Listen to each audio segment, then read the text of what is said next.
یہ اللہ ہے فاخرجنا به ثمرات مختلفا الوانها، میرے اللہ نے چیزوں کو بنایا، تاثیر رکھی، نفع بھی رکھا، نقصان بھی رکھا، مفید بھی ہے، مضر بھی ہے، شفا بھی ہے، موت بھی ہے، پہاڑ میں سختی، زمین میں نرمی، پانی میں روانی، ہوا میں لطافت، اور آسمان کی بلندی، زمین کی پستی، سورج میں آگ، چاند میں ٹھنڈک، تاروں میں جھلملاہٹ، کوئل کی کوکو، بلبل کا نغمہ، اور کوے کی بھدی آواز، اور گدھے کی بھدی آواز، اور مور کا حسن، اور مگرمچھ کی بدصورتی، یہ سب اللہ کی تخلیق کے نمونے ہیں۔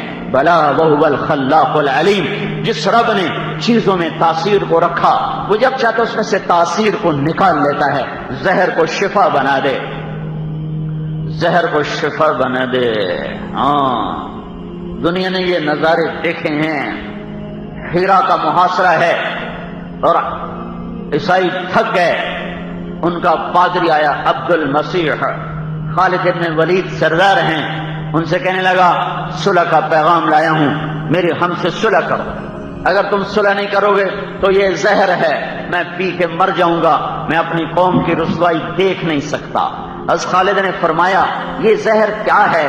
کہ یہ سم و ساع ہے، سم و ساع ہے، ایک پل میں انسان کو موت سے ہمکنار کر دیتا ہے، ادھر زبان پہ رکھو اور ادھر موت آ کر اسے دبوچ لیتی ہے، یہ وہ زہر ہے۔ تو دکھاؤ، دکھایا، ہاتھ میں لیا، اس کے ڈھکن کو کھولا اور یوں اٹھایا تو ایک دم صحابہ دوڑے پکڑنے کے لیے، اس سے پہلے وہ منہ کو لگا چکے تھے۔ بسم اللہ الذی لا یضر مع اسمہ شیء فی الارض ولا فی السماء وهو السمیع العلیم۔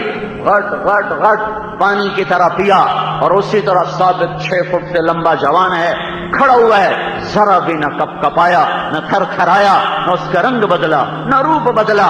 عبد المسیح کہنے لگا جو منظر میں نے آج دیکھا ہے، میں گواہی دیتا ہوں کہ ان قریب تم ساری زمین کے حکمران بنو گے، کوئی دنیا کی طاقت تم سے ٹکر نہیں لے سکتی، یہ زہر ہے۔ خالد پہ اثر کیوں نہ کیا؟ آج ایک آدمی زہر پیتا ہے مر جاتا ہے، سانپ کاٹتا ہے مر جاتا ہے، خالد کو زہر نے کیوں نہ موت دی؟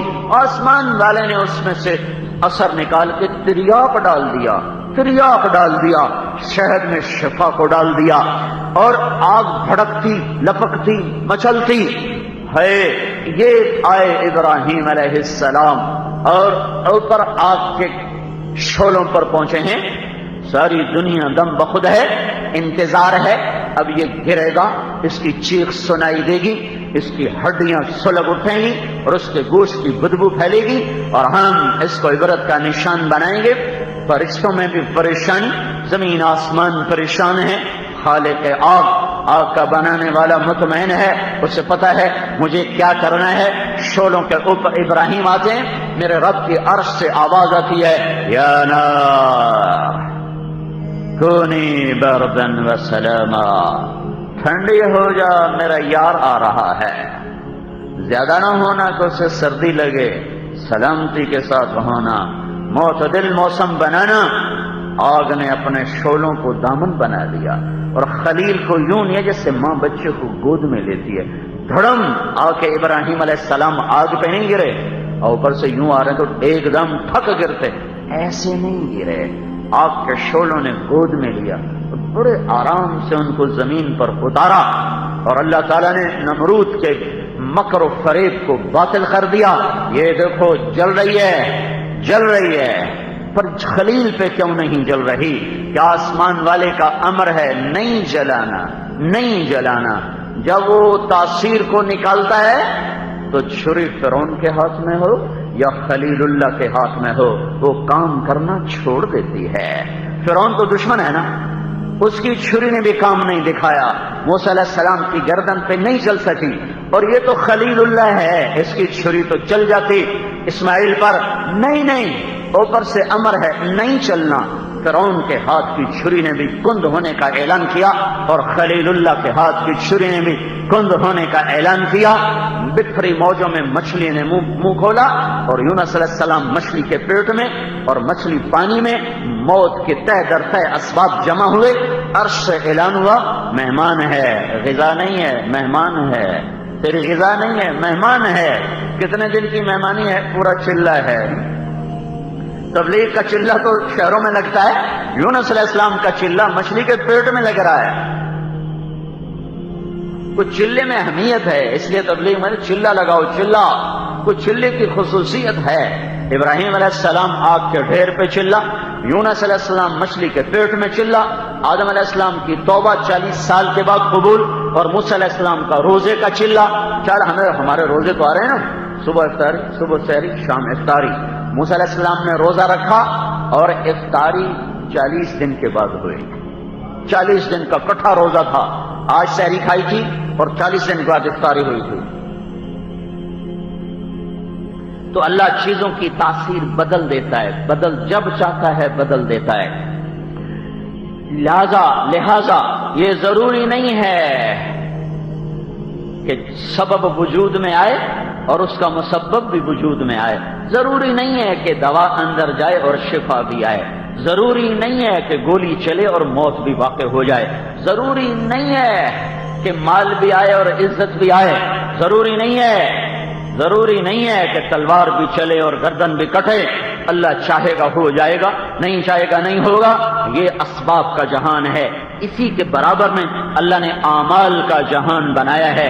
وہاں بھی کچھ عمل اچھے ہیں، کچھ برے ہیں، کچھ اعمال کی تاثیر اچھی ہے، کچھ کی بری ہے۔ سچ کی تاثیر الگ ہے، جھوٹ کی الگ ہے، زنا کی الگ ہے، پاک دامنی کی الگ ہے، ایمان کی الگ ہے، کفر کی الگ ہے، نماز کی الگ ہے، چھوڑنے کی الگ ہے، روزے کی الگ ہے، چھوڑنے کی الگ ہے، زکوٰۃ کی الگ ہے، چھوڑنے کی الگ ہے۔ حلال کی تاثیر اور ہے، حرام کی اور ہے، جوئے کی اور ہے، شراب کی اور ہے۔ یہ سب تاثیریں میرے اللہ نے رکھی ہیں، یہ تاثیر اللہ نہیں بدلتا۔ وہ تو کبھی کبھی بدل دی ہیں، وہ بھی اٹل ہیں۔ کبھی کبھی اللہ دکھاتا ہے، ضروری نہیں جب چاہوں گا بدل دوں گا، تاکہ لوگ اسباب کے غلام بن کے زندگی نہ گزاریں بلکہ اللہ کے غلام بن کے زندگی گزاریں۔ لیکن اعمال کی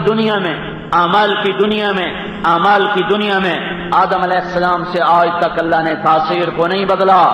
نہیں ہوا کہ سچ بھی ہو اور ہلاکت بھی ہو، آج تک نہیں ہوا جھوٹ بھی ہو اور کامیابی بھی ہو، آج تک نہیں ہوا فرما برداری بھی ہو اور ناکامی بھی ہو، آج تک نہیں ہوا کہ نافرمانی بھی ہو اور کامیابی بھی ہو، آج تک نہیں ہوا کہ زنا بھی ہو اور عزت بھی ملے، آج تک نہیں ہوا پاک دامنی بھی ہو اور ذلت بھی ہو، آج تک نہیں ہوا کہ رزق حلال بھی ہو اور بے چینیاں بھی ہوں، آج تک نہیں ہوا کہ رزق حرام بھی ہو اور سکون بھی ہو۔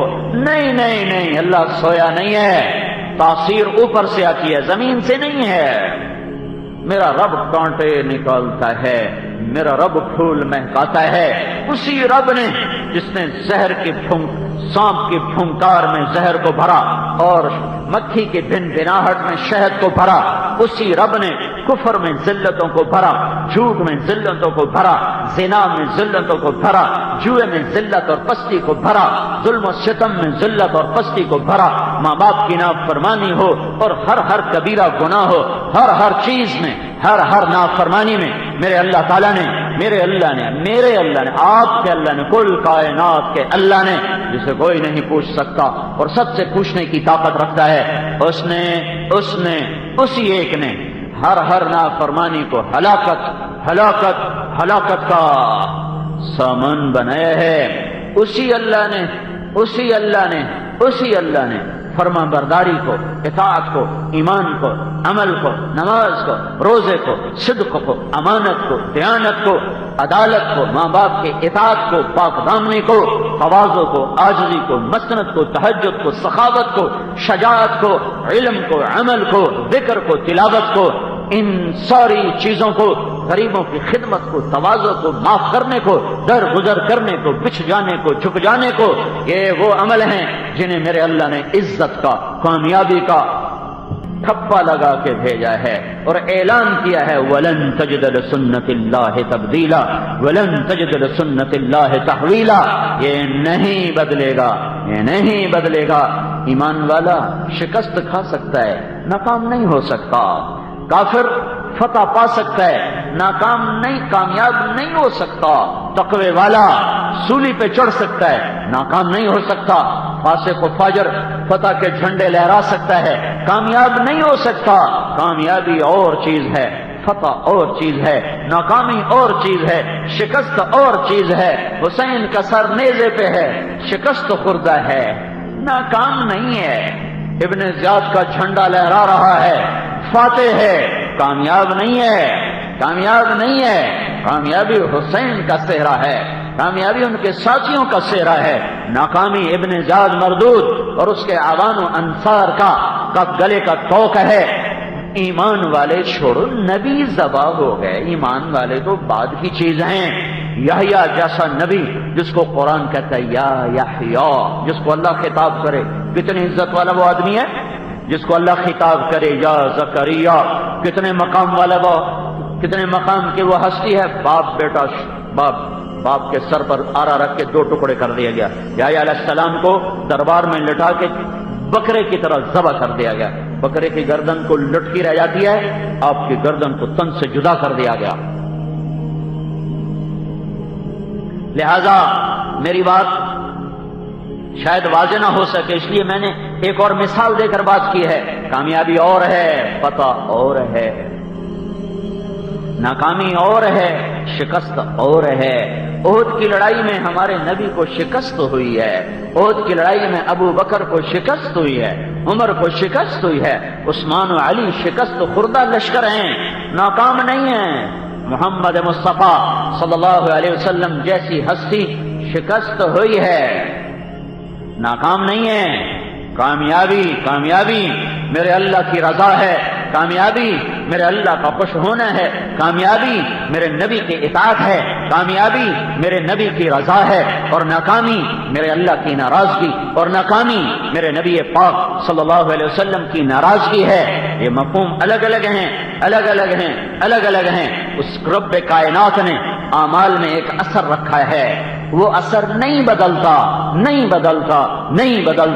یوسف علیہ السلام کا زمانہ ہو، آج کا زمانہ ہو، یوسف علیہ السلام کے دور نے ثابت کیا کہ جھوٹ آخر ذلت کا سبب ہے، جھوٹ آخر ذلت کا سبب ہے۔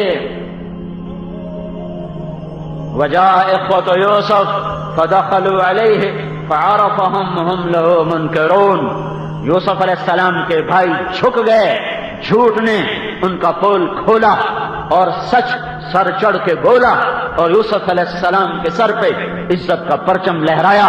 جو تاثیر جھوٹ نے یوسف علیہ السلام کے دور میں دکھائی تھی، وہی تاثیر آج جھوٹے انسان، جھوٹا تاجر، جھوٹا حاکم، جھوٹا قاضی، جھوٹا وکیل، جھوٹا بادشاہ، جھوٹا وزیر، جھوٹا افسر، جھوٹی عورت، جھوٹا انسان، جو بھی جھوٹ بولے گا وہی تاثیر آئے گی اور ذلتیں چھا جائیں گی۔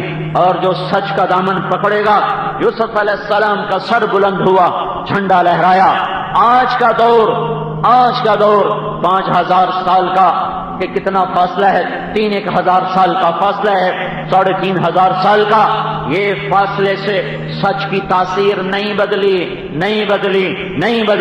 سچ عزت پائے گا، سچے کو عزت دلائے گا، اور دینے والا اللہ ہوگا۔ وہ سچا حاکم، وہ سچا وزیر، وہ سچا قاضی، وہ سچا وکیل، وہ سچا طبیب، وہ سچا تاجر، وہ سچا ذمہ دار، وہ سچا مرد، وہ سچی عورت، وہ سچا مزدور، وہ سچا ملازم، جو سچ کا صحرا پہنے گا، اللہ اسے عزت دے گا۔ یہ تاثیر نہیں بدلی۔ زہر تریاق بن سکتا ہے اور تریاق زہر بن سکتا ہے، لیکن سچ ذلت نہیں بن سکتا، جھوٹ عزت نہیں بن سکتا۔ یہ میرے رب کا اٹل اور قطعی فیصلہ ہے۔ حضرت محمد صلی اللہ علیہ وسلم اللہ کے محبوب بن کر آئے اور ایک پاک زندگی لے کر آئے اور اعمال کی دنیا بسا کر گئے۔ ایمان بھی بتایا، عمل بھی بتایا، تقوی بھی بتایا، حج بھی بتایا، روزہ بھی بتایا، زکوٰۃ کو بھی بتایا، اخلاق کو بھی بتایا، گھر کے اندر کی زندگی بتائی، باہر کی بتائی، جنگ کر کے دکھائی، امن لا کے دکھایا، صلح کر کے دکھایا، معاف کر کے دکھایا، جھک کے دکھایا، تلوار اٹھا کے دکھایا، مسلح پہ کھڑے ہو کے دکھایا، تہجد پڑھ کے دکھایا، طواف کر کے دکھایا، احرام باندھ کے دکھایا، پڑوسی بن کے دکھایا، باپ بن کے دکھایا، بھائی بن کے دکھایا، قائد بن کے دکھایا، فاتح بن کے دکھایا، مفتوح بن کے بھی دکھایا ہے۔ زندگی کا کوئی پہلو ایسا نہیں جہاں نور نبوت کی شعائیں نہ پڑی ہوں۔ ترکتکم علی محجۃ بیضاء لیلھا کنہارھا لا یزیغ عنھا الا ہالک، میں تمہیں روشن راستے پر چھوڑ کے جا رہا ہوں، میرے راستے میں رات بھی نہیں آتی، رات آتی ہے تو دن میں بدل جاتی ہے۔ اس محبوب نے اللہ کی طرف سے ایک فریضہ ہم پہ عائد کیا، یا ایھا الذین آمنوا کتب علیکم الصیام کما کتب علی الذین من قبلکم لعلکم تتقون، اے ایمان والو تمہیں بھوکا رہنے کا حکم دیا جا رہا ہے، تمہیں پیاسا رہنے کا حکم دیا جا رہا ہے، کوئی گھبراؤ نہیں، یہ نیا حکم نہیں ہے، ڈرو نہیں، یہ نئی بات نہیں ہے، یہ تم سے پہلے لوگوں کو بھی دیا جا چکا ہے، یہ تم سے پہلے لوگوں سے بھی مطالبہ کیا جا چکا ہے۔ یہ ایک عمل آیا، اسلام کے 5 ارکان میں سے ایک رکن بن کے آیا، بنی الاسلام والا خمسن، اسلام کی بنیاد 5 چیزیں ہیں، کلمہ شہادت ہے، نماز ہے، روزہ ہے، زکوٰۃ ہے، حج ہے۔ 2 کام مالداروں کے ہیں، زکوٰۃ اور حج، 3 کام تمام کا ہے، امیر غریب ہو، مالدار ہو، عورت ہو، مرد ہو، ایمان بھی فرض، نماز بھی فرض، روزہ بھی فرض ہے، اور رمضان کے مہینے میں ہے، یہ مقدس مبارک مہینہ ہے۔ اللہ تبارک و تعالیٰ نے پہلی امتوں پر بھی اس کو فرض کیا، ہم پر بھی فرض کیا، اس کی ایک تاثیر بتائی ہے، اس کا ایک اثر بتایا ہے، اس کا ایک ثمرہ بتایا ہے، ایک نتیجہ بتایا ہے، جو بڑا خوبصورت، جو بڑا عالی شان، جو بڑا ذی شان، جو بڑا باوقار، جو میرے بڑے کام کا ہے، دنیا میں سب سے زیادہ میری وہ ضرورت پوری کرنے کا سامان بن جاتا ہے۔ ایمان والو روزہ رکھو، تم سے پہلوں نے بھی رکھا تھا، اور تمہیں بتا دوں پہلوں کا روزہ اور تھا، ہمارا اور ہے۔ پہلوں کا روزہ تھا 24 گھنٹے، ہمارا روزہ 12 گھنٹے، 8 گھنٹے، 9 گھنٹے، 10 گھنٹے، 14 گھنٹے۔ شام کو بھی کھاؤ، سحری میں بھی کھاؤ، افطاری میں بھی کھاؤ، سحری میں بھی کھاؤ۔ کھانے پر کیا اجر ہے، پر اس امت پہ اللہ کی کرم نوازیاں ہیں کہ میرے رب نے، میرے نبی نے فرمایا کہ اللہ تعالیٰ سحری کھانے والوں پر اپنی رحمت کو اتارتا ہے، اللہ کی رحمت برستی ہے، سحری کھانے والوں پر اللہ محبت کی نظر ڈالتا ہے۔ افطاری کے وقت اللہ تعالیٰ کا اعلان ہوتا ہے، عرش کے فرشتوں کو بھی کہہ دیا جاتا ہے کہ عرش کے فرشتوں اپنی تسبیح چھوڑو۔ اب گلستان کالونی والے جو افطاری کے وقت بیٹھ کر دعا کر رہے ہیں، اب اس پہ آمین کہنا شروع کر دو۔ اب پاکستان والے، ہند سندھ ایران والے، ترکستان ترکمانستان والے، افریقہ امریکہ آسٹریلیا یورپ کے مسلمان افطاری کا سامان سامنے رکھ کر بیٹھے ہوئے ہیں، کھا نہیں رہے، روکا کس نے ہے؟ پی نہیں رہے، روکا کس نے ہے؟ پیاس کی شدت، بھوک کی شدت، نہیں کھا رہے، نہیں پی رہے، اور ہاتھ اٹھا کے مجھ سے مانگ رہے ہیں، مجھے اتنے اچھے لگ رہے ہیں، تم اپنی تسبیح چھوڑ دو، جو یہ دعا کرے اس پہ کہو آمین، کہو آمین، کہو آمین۔ پر مصیبت یہ ہے، اس وقت کوئی پکوڑوں کو دیکھ رہا ہوتا ہے، کوئی سموسے کو دیکھ رہا ہوتا ہے، کوئی ادھر 7 اپ پر، کوئی پیپسی پر، کہاں نظریں طواف کر رہی ہوتی ہیں، دعا مانگنا ہی لوگ بھول جاتے ہیں۔ یہ قبولیت کا وقت ہے، تو اللہ تعالیٰ نے ہمیں 2 وقت کھانے کا حکم دیا۔ پہلی امتوں کو حکم تھا 24 گھنٹے، افطاری پھر افطاری، افطاری پھر افطاری، افطاری بھی کرو، سحری بھی کرو۔ رات کے عرصے میں بیوی تم پر حلال ہے، پہلی امتوں پر افطاری سے افطاری، رات کو بھی بیوی حرام، دن کو بھی بیوی حرام، 24 گھنٹے پورا مہینہ بیوی کے قریب نہیں جا سکتے ہو۔ اس امت کے لیے آسانی، سہولت، سرمت بن قیس رضی اللہ تعالیٰ عنہ ایک صحابی ہیں، وہ اونٹ چرانے گئے، پہلا حکم آیا روزے رکھو، 24 گھنٹے کا روزہ ہوگا، 24 گھنٹے کا روزہ، افطاری پر افطاری۔ یہ اونٹ چرانے گئے، اور وقت کیسے ختم ہوتا تھا؟ جو افطاری کے وقت میں کھا کے سو گیا، پھر اٹھا تو روزہ شروع، جب تک وہ سوتا نہیں روزے کا وقت ہے، جوں سویا روزے کا وقت ختم ہو گیا۔ سرمت بن قیس رضی اللہ تعالیٰ عنہ اونٹ چرانے والے ہیں، بدو ہیں، اونٹ چراتے واپس آتے ہیں، اور افطاری کے وقت آ کر بیوی افطاری کا سامان تیار کرتی ہیں، اور یہ ایسے دراز ہوتے ہیں، ان کو نیند آ جاتی ہے، سورج چھپتا ہے، آنکھ کھلتی ہے، ہائے افطاری تو گئی، پھر روزے پر روزہ، اگلے دن جو پھر روزہ رکھا تو جب ان کی کمر ٹوٹی اور بھوک نے آ کے بے حال کیا کہ یا رسول اللہ ہلاک دو، یا رسول اللہ میں ہلاک ہو گیا، میرے بس میں نہیں ہے روزہ، میں کیسے پورا کروں، میرے ساتھ یہ ہو گیا۔